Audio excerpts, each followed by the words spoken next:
আসসালামু আলাইকুম। আমি নাদিম মাহমুদ নয়ন। সবাইকে স্বাগত জানাচ্ছি আমার নতুন আরেকটি ভিডিওতে। আজকে আমি এসেছি মনের বাড়ি শুটিং স্পটে, যেটা রানীপুর রাজেন্দ্রপুর ক্যান্টনমেন্ট ভাওয়ালগড় গাজীপুরে অবস্থিত। তো এই শুটিং স্পটটি আজকে আপনাদেরকে দেখাবো। এখানে কি কি রয়েছে, কি কি সুযোগ সুবিধা রয়েছে, সবকিছুই আপনাদেরকে দেখাবো। সো চলেন।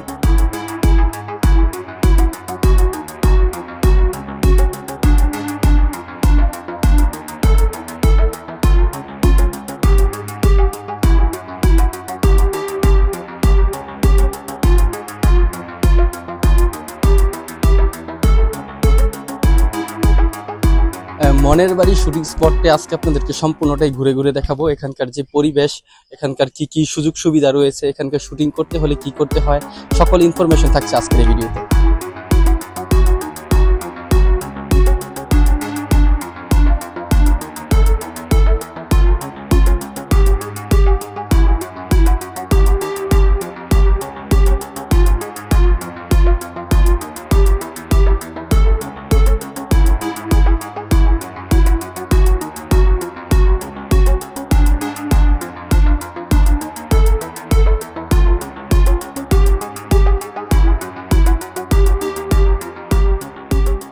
এই মনের বাড়ি রিসোর্টে খাবারের সুব্যবস্থা রয়েছে। তাছাড়া এখানে আপনারা রাত্রি যাপনও করতে পারবেন। তাছাড়া এখানে আলাদা মেকআপ রুমের ব্যবস্থা রয়েছে, যার ফলে আপনারা খুব নির্বিঘ্নে আপনাদের প্রোডাকশনটা তুলে আনতে পারবেন।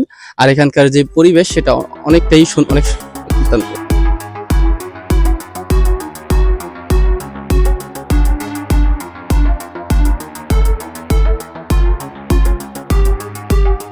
আপনারা যারা যারা আপনাদের গল্পের মধ্যে, নাটক, শর্ট ফিল্মের মধ্যে যে ভৌতিক অথবা জঙ্গল টাইপের সিনগুলি নিয়ে কাজ করেন অথবা গল্পের মধ্যে রাখছেন, এই টাইপের কাজগুলির জন্য আপনারা গাজীপুরের এই স্পটগুলির মধ্যে আসতে পারেন। যে স্পটগুলির মধ্যে এরকম ন্যাচারাল জঙ্গল পাবেন, যেগুলির মধ্যে আপনাদের গল্পের সাথে অনেকটাই খাপ খাবে বলে আমি মনে করছি।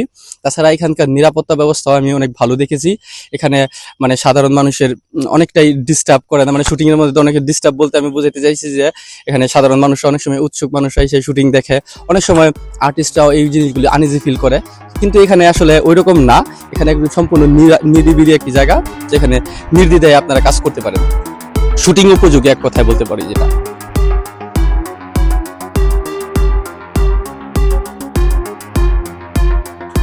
সবুজের মধ্যে একটু গর্জিয়াস লুকিং পেতে হলে আপনাদেরকে এই মনের বাড়ি শুটিং স্পটে আসতে হবে। এখানে আপনারা বিভিন্ন টাইপের ঘর, এমনকি পার্কের সিন, এমনকি রোমান্টিক সিনগুলি আপনারা সুন্দরভাবে নিতে পারবেন। এর পাশেই রয়েছে শালবন, যেখানে আপনারা বিভিন্ন জঙ্গল টাইপের বিভিন্ন সিনগুলো আপনারা এখানে নিতে পারেন।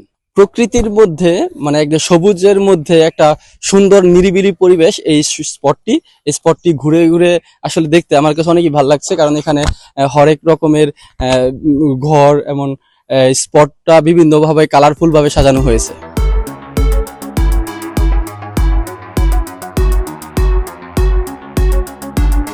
ঘুরতে ঘুরতে আমরা একেবারে এই ভিডিওর শেষ প্রান্তে চলে এসেছি। এরকম বিভিন্ন স্পটের ভিডিও এবং ফানি ভিডিওগুলি দেখতে আমার এই পেজটি ফলো করে রাখবেন। আর আমাদের এই ভিডিওটি আপনাদের কাছে কেমন লাগেছে তাও আপনারা কমেন্টের মাধ্যমে জানাবেন।